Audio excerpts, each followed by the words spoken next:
오늘의 주요 뉴스입니다.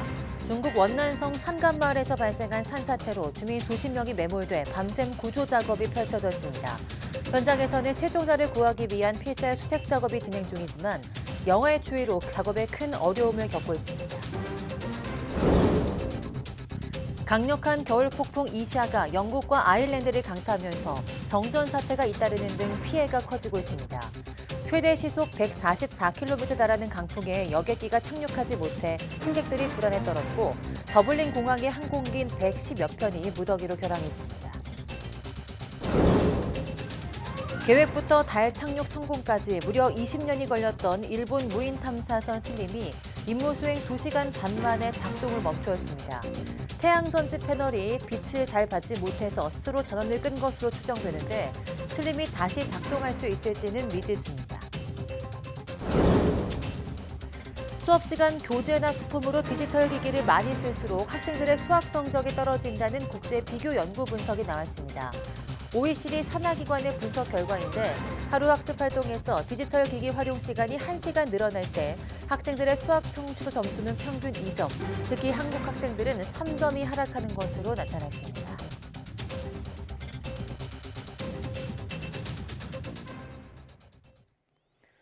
여러분 안녕하십니까? 사이언스 투데이 시작합니다. 전국 곳곳에 한파주의보가 내려진 가운데 한랭 질환이 원인으로 추정되는 사망자도 계속 나오고 있어 주의가 필요합니다.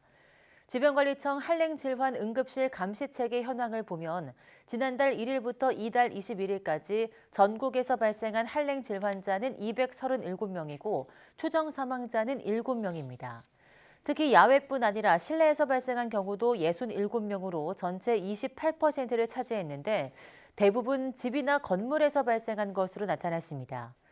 연령대별로는 80세 이상이 29.5%로 가장 많았고 60대와 50대가 뒤를 이었습니다. 한랭 질환을 예방하기 위해서는 추운 날에는 가급적 야외 활동을 하지 말아야 하고 실내에서도 18도에서 20도의 적정 온도와 40에서 60%의 적정 습도를 유지해야 합니다. 전국 대부분 지역에 한파특보가 내려진 가운데 도로 결빙에 따른 교통사고가 잇따를 것으로 우려됩니다. 특히 도로 위 살얼음, 이른바 블랙 아이스를 조심하셔야 합니다. 겨울철 안전 수칙을 엄윤주 기자가 전해드립니다. 캄캄한 새벽, 승용차와 트럭 등이 뒤엉켜 있습니다. 도로 위에는 사고로 부서진 차량 잔해들이 널브러져 있습니다. 지난 4일 세종시 다리 두 곳에서 30여 대 연쇄 추돌 사고가 잇따라 발생했습니다. 얼었다 생각을 못하고 사고 난 거 보고 제동을 잡았는데 쭉 미끄러지면 사고 났고 내려서 보니까 완전히 다 빈박길이더라고요. 지난 9일에는 제2중부고속도로에서 차량 20여 대가 잇따라 추돌하면서 7명이 다치기도 했습니다. 두 사고 모두 도로 살얼음, 이른바 블랙아이스가 원인으로 추정됩니다. 최근 5년 동안 도로 결빙으로 인한 교통사고를 분석해보니 80% 가까이가 12월과 1월에 집중된 것으로 나타났습니다. 교통사고 치사율도 사고 100건당 2.30으로 도로가 얼지 않았을 때보다 더 높은 것으로 집계됐습니다. 겨울에는 터널이나 급커브 구간 등 결빙에 취약한 구간에서 평소보다 더 긴 안전거리를 확보하는 게 중요합니다. 꽁꽁 얼어붙은 도로의 경우 제동거리가 일반 도로보다 2배 이상 늘어나기 때문입니다. 평상시보다 30% 한 50%를 줄이셔야 되고, 근데 또 하나는 블랙아이스가 있을 경우에 브레이크를 밟는다고 해서 이게 안전하지 않아요. 더 위험할 수 있어요. 브레이크를 아주 나누어서 차크차크차크 하고 연속적으로 밟는 거. 될 수 있으면 대중교통을 이용하는 게 좋지만 운전을 해야만 한다면 운행 전 타이어 공기압이 적정 수준인지 점검하고 가능하면 겨울철 전용 타이어를 활용하는 게 좋습니다. 또 수시로 날씨를 확인하고 사고가 자주 발생하는 지역을 미리 파악해 조심스럽게 운전하면 위험을 줄일 수 있습니다. YTN 엄인주입니다. 네, 지난 주말 폭설로 강원 동계 청소년 올림픽 경기 일정이 변경되는 등 일부 차질을 빚었는데요. 폭설은 그쳤지만 이번엔 체감 온도 영하 20도 안팎 강추위의 비상입니다. 저희 취재진이 경기장을 돌아봤는데요. 자원봉사자와 관중 등에 대한 보온 대책에 부족한 점이 한둘이 아니었습니다. 송세혁 기자입니다. 컨테이너 대기소에서 나온 루지 선수들이 몸을 풉니다. 한파 경보 속 체감온도 영하 20도 안팎 강추위는 추위에 익숙한 청소년 선수들에게도 고역입니다. 그 땀 때문에 또 오히려 추워서 감기 걸릴 수도 있어서 일단 그거에 대해서는 조금 문제가 있는 걸로 생각하고요. 자원봉사자들 사정은 더 열악합니다. 난방용 천막 구멍 사이로 찬 기운이 숭숭 들어옵니다. 고작 한 대뿐인 난로는 성능이 부실해 천막 안에서도 입김이 나올 정도입니다. 특히 길게는 하루 14시간 넘게 야외 근무하는 교통안내 자원봉사자는 고충을 토로합니다. 오늘 아침에 출근하다 보니까 다 넘어갔어요. 안에도 난로도 안 들어 얼어서요. 관중 보온 대책도 허술하기는 마찬가지입니다. 이곳 바이애슬론 경기장 체감 온도는 영하 20도를 밑돌고 있습니다. 하지만 야외 관람석에 난방기구가 전혀 없어 경기를 오래 관람하기는 어려워 보입니다. 몸을 녹이려면 난방 쉼터나 버스로 자리를 옮겨야 합니다. 강원 동계 청소년 올림픽 조직위는 한파에 대비해 운영 인력 교대 근무 시간을 단축했고 설상 경기장에 관중 난방 쉼터 17개를 설치했다고 밝혔습니다. 핫팩이나 이런 방한용품 주고 방한복을 다 지급을 했죠. 관중석에 그 중간에 뭘 세운다는 것도 운전상의 문제들도 있고. 당분간 영하 15도 안팎 한파가 예보된 상황. 새만금 잼버리 대회 때 실패를 되풀이하지 않기 위해서는 좀 더 세심한 보온 대책이 필요해 보입니다. YTN 송세혁입니다. 겨울 폭풍 이샤가 영국을 강타하면서 정전의 무더기 결항 사태까지 빚어지면서 피해가 커지고 있습니다. 휘청이던 여객기가 착륙에 실패하는가 하면 천신만고 끝에 착륙에 성공하면서 승객들은 지옥과 천당을 오가기도 했습니다. 보도에 이종수 기자입니다. 영국 히드로 공항 브리티시 에어웨이 소속 여객기가 활주로에 뒷바퀴를 살짝 닿더니 마치 이륙하듯 비상합니다. 강풍을 못 이겨 착륙에 실패한 겁니다. 다른 비행기는 강풍의 동체가 기우뚱 휘청거리면서 가까스로 착륙합니다. 활주로에 뒷바퀴를 안착시켜도 강풍 때문에 가까스로 앞바퀴도 되며 불안불안하게 착륙합니다. 기내에서 가슴 졸이던 승객들은 천신만고 끝에 착륙에 성공하자 박수를 치고 여성 승객은 환한 표정으로 환호합니다. 그런가 하면 어디서 온 건지 모르는 여행 가방이 겨울 폭풍에 떠밀려 여객기 계류장 근방을 표류합니다. 폭풍에 불안한 승객들이 잠시나마 긴장을 풀게 합니다. 겨울 폭풍 이샤가 영국뿐 아니라 아일랜드도 강타하면서 현지 시간 21일 더블린 공항을 이용하려던 110편이 넘는 여객기가 무더기에 결항됐습니다.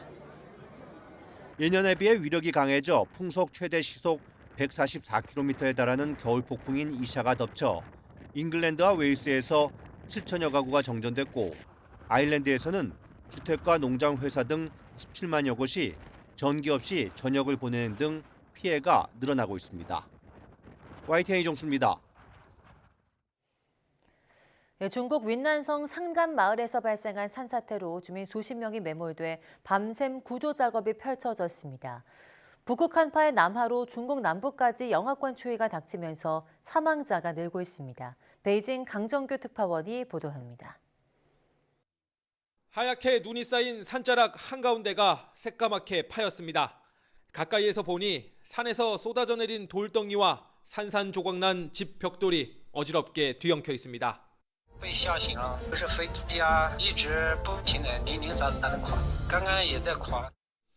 새벽 5시 50분쯤 중국 남부 윈난성의 한 마을에 산사태가 발생했습니다. 1차 조사 결과 산길속에 있는 집 18채 47명이 파묻힌 걸로 파악됐습니다. 추가 산사태 위험에 마을 주민 500명은 주변 학교 등으로 긴급 대피했습니다.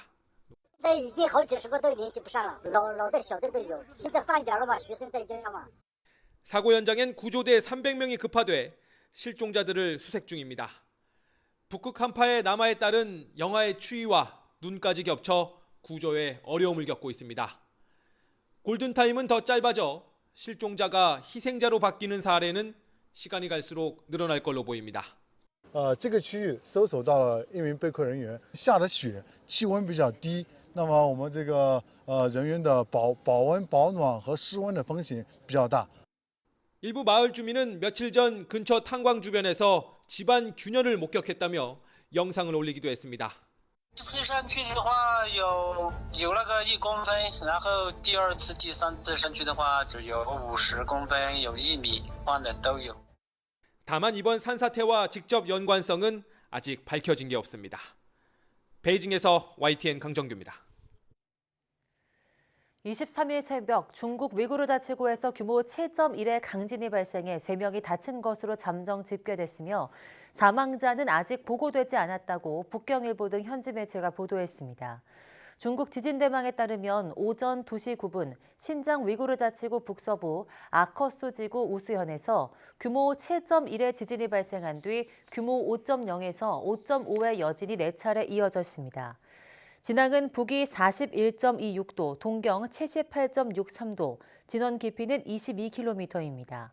AFP 통신은 인도와 카자흐스탄, 우즈베키스탄 등에서도 진동이 감지될 정도로 강진이어서 큰 피해가 예상된다고 보도했습니다. 희귀질환 환자들의 진료 접근성을 높이기 위해서 권역별로 희귀질환 전문 의료기관 17곳이 지정됐습니다. 질병관리청은 의료기관 공모를 통해서 인력과 장비 등 지정 기준을 충족한 17개 병원을 희귀질환 전문기관으로 지정했다고 밝혔습니다. 서울에서는 서울대병원을 비롯한 4곳과 경기 인천권에서는 분당 서울대병원 등 3곳이 선정됐고 나머지 지역에서도 1곳씩 지정돼 비수도권 지역 환자들의 의료 접근성을 높였습니다. 이들 병원은 앞으로 3년 동안 권역 내 희귀질환 관리를 담당하고 의료기관을 대상으로 희귀질환 조기 진단을 지원하는 등 책임 의료 기능을 수행하게 됩니다.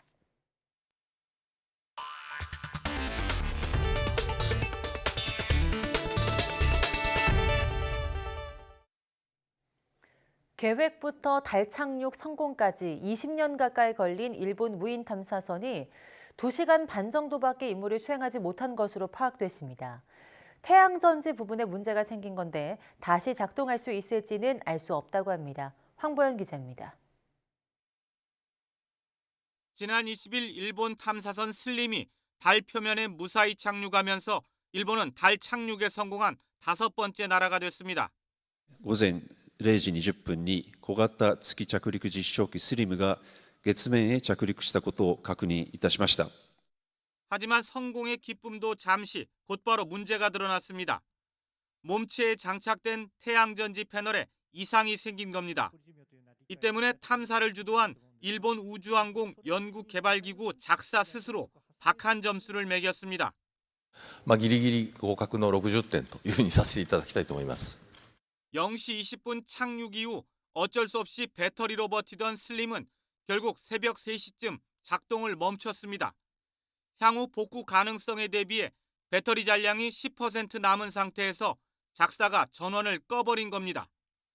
쏘아 올릴 로켓이 바뀌는 등 난관이 이어지면서 계획부터 착륙까지 20년 가까이 걸렸는데 겨우 2시간 반 동안만 임무를 수행하고 기약 없는 휴면에 들어간 셈입니다. 원인으로는 착륙할 때 엄청난 충격으로 태양전지 패널이 부서졌거나 패널이 태양빛을 제대로 받지 못하고 있을 가능성이 제기되는데 작사는 후자 쪽에 무게를 뒀습니다. 当初の方向を向いていないような姿勢になっているという可能性があるというのが考えられる内容になってございます。 슬림은 애초 달에 착륙한 뒤 태양전지로 전력을 공급하며 특수 카메라로 달 표면 암석에 포함된 광물 종류 등을 조사할 예정이었습니다. 하지만 이런 임무가 제대로 수행됐을지는 불투명한 상황입니다. 작사는 태양전지 패널이 나중에 태양빛을 제대로 받는다면 발전이 정상적으로 이루어져 슬림이 다시 작동할 수도 있을 것으로 기대하고 있습니다. 하지만 그때까지 영하 200도나 되는 혹독한 달의 추위를 아무 문제 없이 버텨낼 수 있을지는 여전히 물음표로 남아 있습니다. YTN 황보현입니다. 4세대 교육행정정보 시스템 나이스에서 연말정산 관련 접속이 몰리면서 오류가 발생했습니다. 나이스에서는 주로 수도권 접속자들 위주로 22일 오전부터 오후까지 연말정산 서류 업로드가 되지 않는 등 장애가 발생했습니다. 또 접속 자체가 지연되는 등 이용에 불편을 겪었습니다. 교육부 관계자는 연말정산 기간 교직원 접속이 몰려 접수가 제대로 되지 않은 것으로 파악됐다며 긴급 점검을 거쳐 대부분 복구된 상태라고 설명했습니다. 교육부가 내년 3월 인공지능 디지털 교과서를 도입하는 가운데 수업 등에서 디지털 기기를 많이 쓸수록 수학 성적이 하락했다는 국제 비교 연구 분석이 나왔습니다. 한국교육학술정보원은 최근 경제협력개발기구 국제학업성취도평가가 2022년 실시한 학생 설문 결과를 분석한 2023년 디지털 교육백서를 발표했습니다. 백서를 보면 학습활동에서 하루 디지털 기기 활용 시간이 1시간 늘어날 때 한국 학생들의 수학 성취도 점수는 3점씩 하락했는데 이는 OECD 평균인 마이너스 2점보다 낙폭이 더 큽니다.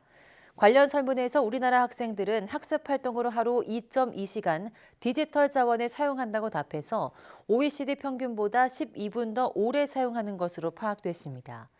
연구진은 디지털 기기에 대한 의존도가 높은 학생일수록 수학 성적이 떨어지는 경향이 있다고 설명했습니다.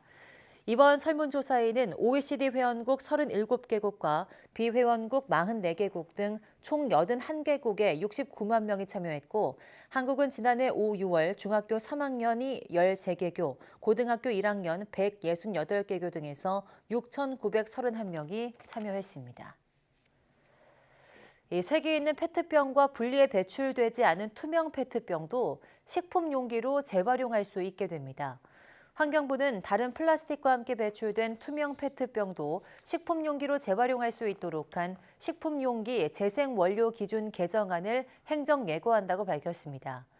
개정안은 혼합 배출된 투명 페트병에 대해서 두 차례 광학 선별과 3회 이상 세척과 탈수, 열풍 건조, 먼지 제거 등 표준화된 과정을 거치고 재생원료 품질 기준을 충족하면 식품 용기로 재활용할 수 있도록 했습니다. 현재는 투명 페트병만 모아 분리 배출된 경우에만 식품 용기 재활용이 가능합니다. 개정안은 후속 절차를 거쳐서 올해 상반기 중 시행될 예정입니다. 여성들에게는 달성 불가능한 승진 기준을 제시한 사업주에게 시정 명령이 내려졌습니다. 중앙노동위원회는 승진 심사에서 여성 직원들을 충족할 수 없는 기준을 적용하는 것은 간접 차별이라고 판단했습니다. 신지원 기자입니다. 지난해 상반기 국내 한 기계 제조 판매업체 승진 심사에서 여성 직원 2명은 모두 탈락하고 남성 직원 4명 중 3명은 과장으로 승진했습니다.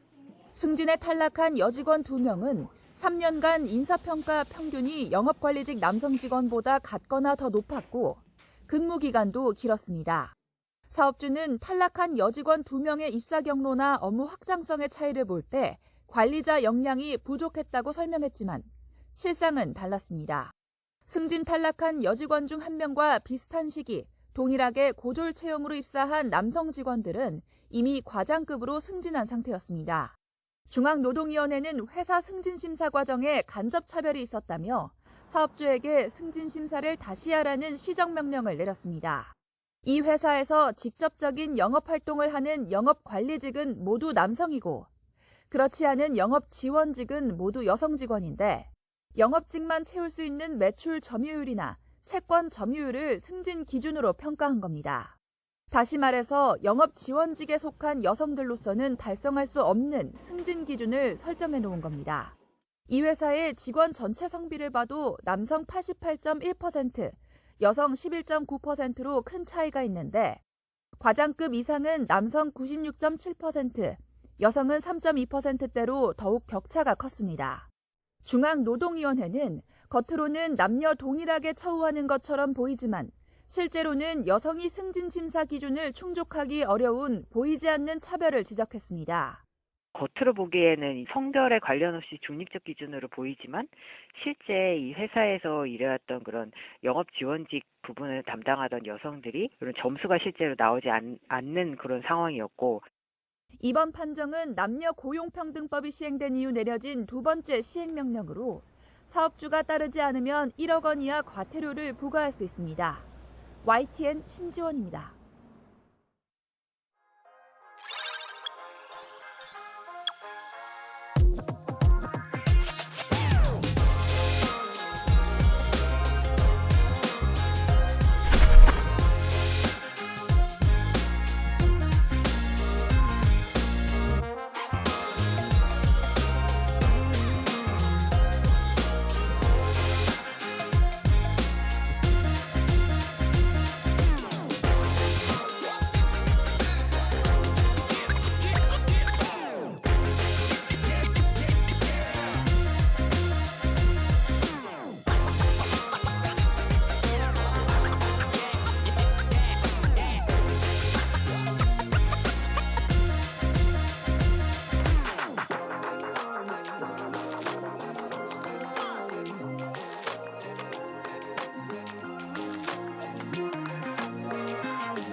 재활치료에 쓰이는 웨어러블 로봇에 적용해 피부 상태에 상관없이 생리 신호를 측정할 수 있는 근전도 센서가 개발됐습니다. 카이스트 정재웅, 김정 교수 공동 연구팀은 땀이 나거나 피부에 각질 등이 있어도 영향을 받지 않고 생리 신호를 측정하는 신축 접착성 마이크로 니들 센서를 개발했다고 밝혔습니다. 연구팀은 부드러운 실리콘 기판 위에 머리카락 굵기의 미세한 바늘인 마이크로 니들을 쌓아 센서를 만들고 웨어러블 로봇으로 성능을 확인했습니다. 그 결과 단단한 마이크로 니들이 피부 각질층을 투과하면서 땀이 나 이물질로 피부가 오염돼도 고품질의 전기 생리 신호를 얻을 수 있어 근육에서 발생하는 전기 신호를 웨어러블 로봇에 안정적으로 전달하는 것으로 나타났습니다. 휴대전화나 전자기기 등에 쓰이는 디스플레이 나노 방막의 표면 불량 여부를 고속으로 확인할 수 있는 장비가 개발됐습니다. 단국대 한관영 교수팀은 시간이 오래 걸리고 정량적 측정이 어렵던 기존 장비 대신 디스플레이 표면에 입히는 나노 방막에 불량이 있는지 빠르게 판별할 수 있는 기술을 개발했다고 밝혔습니다. 연구팀은 디스플레이 나노 방막을 고해상도 카메라로 촬영한 뒤 각 표면의 에너지를 측정해 불량 여부를 판별하도록 했습니다. 이 기술을 이용하면 8인치 디스플레이 전체를 40초 이내로 측정해 불량 여부를 확인할 수 있다고 연구팀은 설명했습니다. 인공지능이 사람의 일자리를 대체할 것이라는 우려가 커지고 있지만 비용을 따져보면 이른 시일 안에는 어려울 거라는 연구 결과가 나왔습니다. 미 MIT 연구팀은 AI에 의해 사라지거나 위협받을 수 있는 일자리를 선정한 뒤 비용을 비교 분석한 결과 이렇게 나타났다고 밝혔습니다. 분석 결과 사람이 하는 일을 인공지능으로 대체할 경우 고용주는 기존 노동자들에게 지급하는 임금보다 23% 정도를 줄일 수 있는 것으로 나타났습니다. 하지만 연구팀은 AI 시스템을 구축하고 유지하는 비용을 고려했을 때 대다수 직업에서는 아직은 경제적 효과가 부족한 것으로 나타났다며 인공지능이 사람의 일자리에 영향을 주는 시점은 생각보다 늦게 찾아올 것이라고 설명했습니다.